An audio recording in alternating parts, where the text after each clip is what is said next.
தேசத்துல வியக்ராபுரம் நகரம் ஒண்ணு இருக்குது. அந்த நகரத்துல ஒருத்தன் இருக்கான், ரொம்ப பாதுகா. அவன் பேர் ஜாமித்ரன்.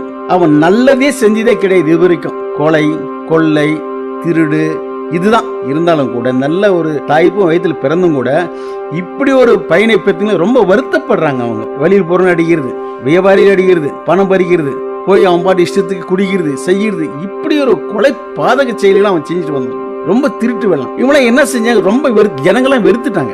என்ன இந்த பையன் இப்படி பண்றானே, இந்த ஆள் இப்படி பண்றானே அப்படி சொல்லிட்டு எல்லா ஜனங்களையும் வெறுத்துட்டாங்க. ஒரு நாள் என்ன செஞ்சாங்க, ஒரு வியாபாரி பாவம் அவன் பாட்டு போயினே இருக்கிறான். அவனை அடிச்சு அவனை கொலை செஞ்சு அவன் பாயில இருக்கிற பணத்தெல்லாம் எடுத்துன்னு போயிட்டு அவன் போயிட்டு வீணான வழியில செலவு பண்ணி குடிக்கிறது, அது அங்க போறது இங்க போறது, ஒரு கண்டபடி செலவு பண்ணி பார்த்தாங்க. நகரத்தாரெல்லாம் சேர்ந்தாங்க, அவனை சரியா அடிச்சிட்டாங்க. அதே நேரத்தில் அந்த கொலை செஞ்சாங்க. அதுக்காக நகர காவலர்கள்லாம் சேர்ந்து அவன் என்ன செஞ்சாங்க, அவனை பிடிச்சி அவனை அடிச்சு சரி எடுத்து போயிட்டு கையங்காலம் கட்டி ஊருக்கு வெளியே போய் விசாரிட்டு வந்துட்டாங்க. சரி யமத்தூர் தான் அங்கிருந்து வராங்க, இந்த பாதகனை அழைச்சிட்டு போலாம் அப்படின்னு யமத்தூர்னு வராங்க.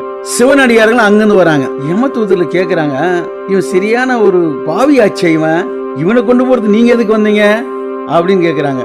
ஐயா, அவன் தலையில என்ன இருக்குது பாருங்க.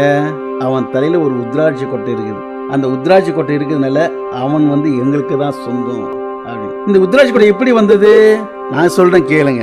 சக்கரவாக ராஜன் குமார்த்தி அந்த குளிக்கும் போது தன் கழுத்தின உத்ராட்சி மணி அப்படி பக்கம் வச்சுட்டு குளிச்சிட்டு இருக்காங்க. அந்த உத்ராட்சி மணியை காக்கா என்ன செய்ய, அந்த காக்கா அப்படியே எடுத்துட்டு போயிட்டு பறந்து போகும்போது ஒரு மணியாக போட்டு அவன் தலைமையில விழுந்துருச்சு. ஒரே ஒரு மணி அந்த பாவின் உடல் மேல தலைமையில விழுந்திருக்கு.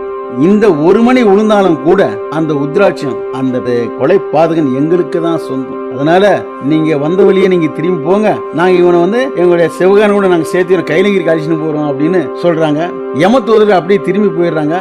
இவனை நல்ல ஒரு புஷ்பக விமானத்துல அழைச்சிட்டு போறாங்க. இதுக்கு என்ன காரணம் பாத்தீங்களா, ஒரே ஒரு மணி அவன் தலையில தெரிந்தோ தெரியாமலோ எங்கோ எடுத்துன்னு போற காக்கா ஒரே ஒரு மணி அதிலிருந்து உருவி தலையில இருந்ததுனாலே அவன் சிவனடியாருக்கு சொந்தமாயிட்டான். அப்படி இருக்கும்போது தெரியாசைய அவனுக்கே அந்த கொலைபாதனுக்கு ஒரு நல்ல பதவி கிடைக்கும் போது நாம ஏன் தெரிஞ்சு அணியக்கூடாது? இது நாமும் சிவனை வணங்குவோம், உத்ராட்சி மலி அணிவோம், சீரம் சிறப்போடு வாழ்வோம்.